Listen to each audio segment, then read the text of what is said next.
দর্শক স্বাগত জানাচ্ছি যমুনা টেলিভিশনের নিয়মিত আয়োজন প্রবাসে বাংলাদেশে। বিশ্বের বিভিন্ন প্রান্তে থাকা প্রবাসীদের খবর নিয়ে আপনাদের সাথে আছি আমি আহমেদ রেজা।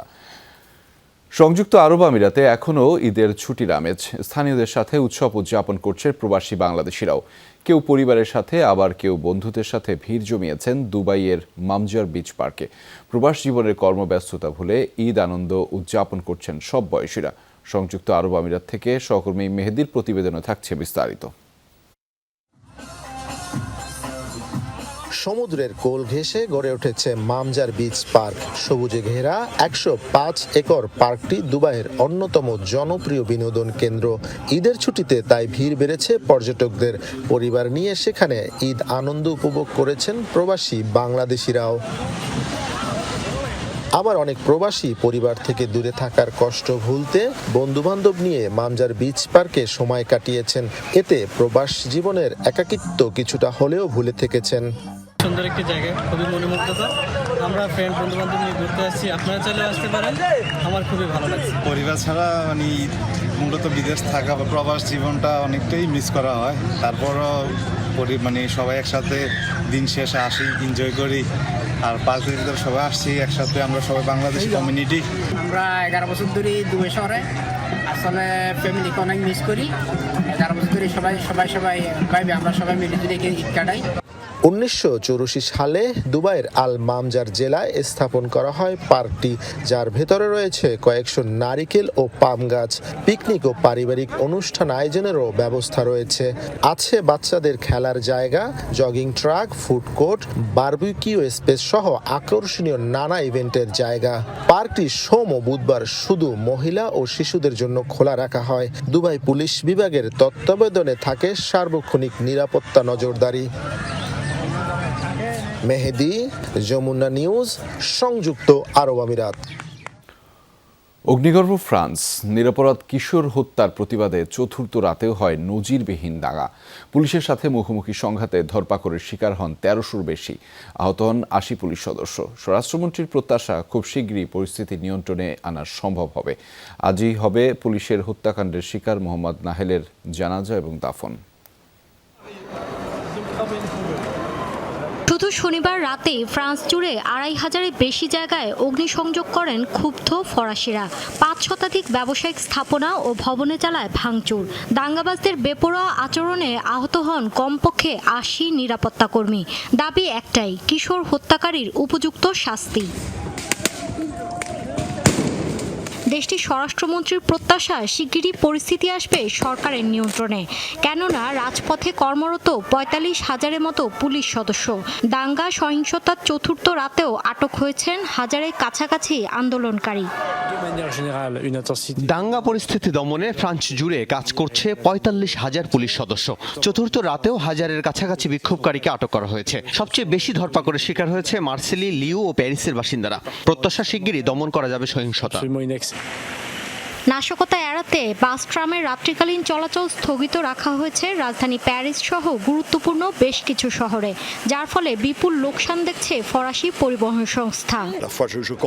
গেল কয়েক রাতের সহিংসতায় পরিবহন খাতে 7-8 মিলিয়ন ইউরোর লোকসান হয়েছে। কিশোর হত্যার নিন্দা জানাচ্ছি, পাশাপাশি বিক্ষোভকারীদের বলবো, শান্তিপূর্ণ উপায়ে করুন আন্দোলন। কোনোভাবেই সহিংসতা কাম্য নয়। জাতীয় সম্পদ ধ্বংসের মাধ্যমে কিছুই হাসিল হবে না।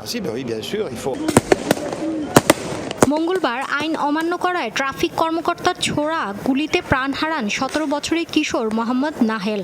বিক্ষোভকারীদের অভিযোগ, সে আলজেরীয় বংশোদ্ভূত ফরাসি হওয়ার কারণেই পুলিশের এই বর্ণবাদী আচরণ। 2022 সালেও এমন 13টি ঘটনা রেকর্ড করা হয়েছে ফ্রান্সে। মৌলি ইসলাম, যমুনা নিউজ। দর্শক, এ বিষয়ে বিস্তারিত জানাতে সহকর্মী আবু তাহির ফ্রান্স থেকে সরাসরি যুক্ত হয়েছেন আমাদের সাথে। তার মাধ্যমে জানবো বিস্তারিত। তাহির, এই মুহূর্তে প্যারিসের পরিস্থিতি কি? বেশ কয়েকদিন ধরেই সেখানে আসলে নানা ধরনের সংকট চলছে, সেই সংকটের বর্তমান পরিস্থিতি কি একটু জানাবেন? এছাড়া প্রবাসী বাংলাদেশিদের জন্য ঠিক কি কোনো ঝুঁকি আছে এই পরিস্থিতিতে, একটু বিস্তারিত জানতে চাই আপনার মাধ্যমে। রেজা, আপনি জানেন যে আজকেও কিন্তু আন্দোলন চলছে এবং সোমবার পর্যন্তই কিন্তু এই আন্দোলন চলার আভাস পাওয়া যাচ্ছে। যদিও গতকাল থেকে আমরা দেখেছি যে পুলিশ বিভিন্ন জায়গায় বিপরীত অ্যাকশনে, এর আগে কিন্তু পুলিশ অ্যাকশনে যায় নাই, গতকালকে অনেকগুলো এলাকাতেই দেখেছি পুলিশটা বিকল্প অ্যাকশনে বা যারা আন্দোলন করছে তাদেরকে গ্রেফতারের জন্য মরিয়া হয়ে উঠেছে। কিছু কিছু এলাকায় আন্দোলনকারীরা বেরও হতে পারেনি, আবার কিছু কিছু এলাকায় তাদের পরিচিত তাণ্ডব কিন্তু চালিয়েছে।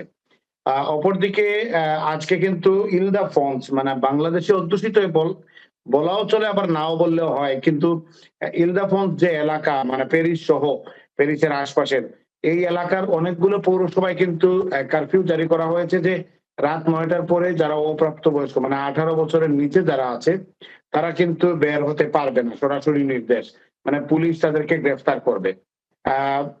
যানবাহনের ক্ষেত্রে যে সবচেয়ে বড় বিড়ম্বনা যে রাত 9টার পরে কিন্তু বাস ট্রাম কিন্তু এখনো স্বাভাবিক হয়নি, সে কারণে মানুষ কিন্তু এটা বিড়ম্বনার মধ্যেই পড়েছে। অপরদিকে আজকে ফ্রান্সের সবগুলো জাতীয় পত্রিকাতে যে বিষয়টি ফুটে উঠেছে সেটি হচ্ছে যে ট্যুরিজমে কিন্তু একটা বড় আঘাত লেগেছে, কারণ মাত্র কিন্তু অর্থনৈতিক মন্দার রেশ কাটিয়ে ফ্রান্স কিন্তু তার পূর্ব বা পরিচিত বা চেনা রূপে আসতেছিল। এমন সময় এই ধাক্কাটা অনেকটাই কিন্তু রেস্টুরেন্ট ব্যবসায়ীদের বা যারা ট্যুরিজমের সাথে সংশ্লিষ্ট তাদের জন্য ভয়াবহ সিগন্যাল বলা চলে। অনেক রেস্টুরেন্ট কিন্তু ভয়ে খুলেও নাই, আবার অনেকগুলো রেস্টুরেন্ট আছে যা রেস্টুরেন্ট ব্যবসা কিন্তু রাতের বেলায় হয়, সেক্ষেত্রে রাত 9টার পরে বা 8টার পরে অনেক রেস্টুরেন্ট খুলছে না। আবার যারা গ্রাহক আছেন তারাও কিন্তু একটা হিমশিম পরিস্থিতির মধ্যে আছেন। অপরদিকে যে বিষয়টি আপনি জানতে চেয়েছেন বাংলাদেশিদের বেলায়, আমরা দেখেছি যে বাংলাদেশে অধ্যুষিত এলাকা ক্যাটসীমা যেখানে অধিকাংশ ব্যবসা প্রতিষ্ঠান বাংলাদেশিদের, সেখানে কিন্তু কালকে ভয়াবহ আক্রমণ হয়েছে, অনেকগুলো দোকান কিন্তু লুটপাট হয়েছে, বিশেষ করে ট্যাক্সি ফোন বা ইন্টারনেটের মোবাইলের দোকান কিন্তু লুটপাট হয়েছে। এখানে কিন্তু একটা প্রতিবন্ধকতা আছে যে মোবাইলের দোকানে অনেক সময় প্রপার মোবাইল কেনা যায় না, সেক্ষেত্রে কিন্তু একটা প্রতিবন্ধকতা বুঝতে পারছি, মানে অনেকটাই বাংলাদেশি ব্যবসায়ীরা সমস্যার সম্মুখীন হবেন।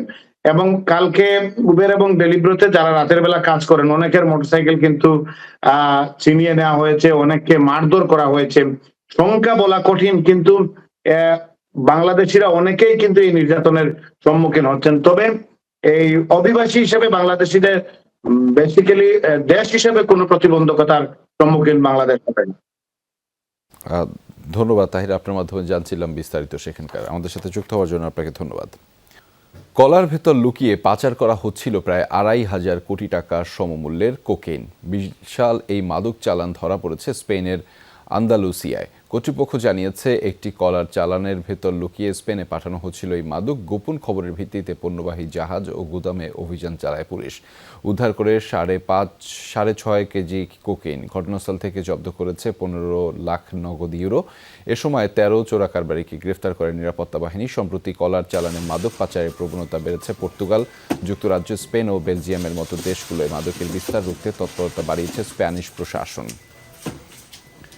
ভারতে ভয়াবহ বাস দুর্ঘটনায় প্রাণ হারালেন কমপক্ষে 25 আরোহী। শনিবার ভোররাতের ওই ঘটনায় আরও 8 জন গুরুতর দগ্ধ হয়েছেন। পুলিশ প্রশাসন জানিয়েছে মহারাষ্ট্র থেকে পুনের দিকে যাচ্ছিল যাত্রীবাহী বাসটি, তাতে চালকসহ 33 জন আরোহী ছিলেন। স্থানীয় সময় রাত 2টা নাগাদ বাসটি পরে দুর্ঘটনায় সমৃদ্ধি মহামার্গ এক্সপ্রেসওয়েতে চলমান অবস্থায় ঘটে বিস্ফোরণ। মুহূর্তেই পুরো বাসে ছড়িয়ে পড়ে আগুন। দুর্ঘটনা থেকে জীবিত ফেরা চালক জানিয়েছেন টায়ার বিস্ফোরিত হওয়ায় একটি বৈদ্যুতিক খুঁটিতে যে বাসটি ধাক্কা লাগে, এরপরই ঘটে জোরালো বিস্ফোরণ। ঘটনাস্থলে পুড়ে মারা যান আরোহীরা। ঘটনার কারণ জানতে তদন্ত চলছে।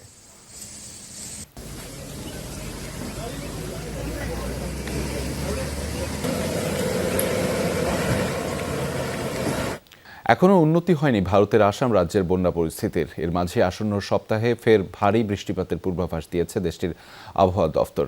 আবহাওয়া পূর্বাভাসে জানানো হয়েছে আগামী 4 জুলাই পর্যন্ত সর্বোচ্চ 204 মিলিমিটার বৃষ্টিপাত হতে পারে। এতে বন্যা পরিস্থিতির আরও অবনতি হবে বলে শঙ্কা জানানো হয়েছে। এদিকে চলমান দুর্যোগে ক্ষতিগ্রস্ত রাজ্যের 6 জেলার 80,000-এর বেশি মানুষ। পানিবন্দী 253টি গ্রাম পানিতে তলিয়ে নষ্ট হয়েছে প্রায় 4,000 হেক্টর জমির ফসল। পানির তোড়ে ভেঙে গেছে বিভিন্ন এলাকায় বাঁধ, রাস্তা, সেতু এবং অন্যান্য অবকাঠামো। প্রাণহানি এড়াতে 101টি আশ্রয়কেন্দ্র চালু করেছে প্রশাসন। সেখানে আশ্রয় নিয়েছে 81,000-এর বেশি বাসিন্দা। এছাড়া আরও 119টি ত্রাণ বিতরণ কেন্দ্র থেকে বাসিন্দাদের সহায়তা দিচ্ছে কর্তৃপক্ষ।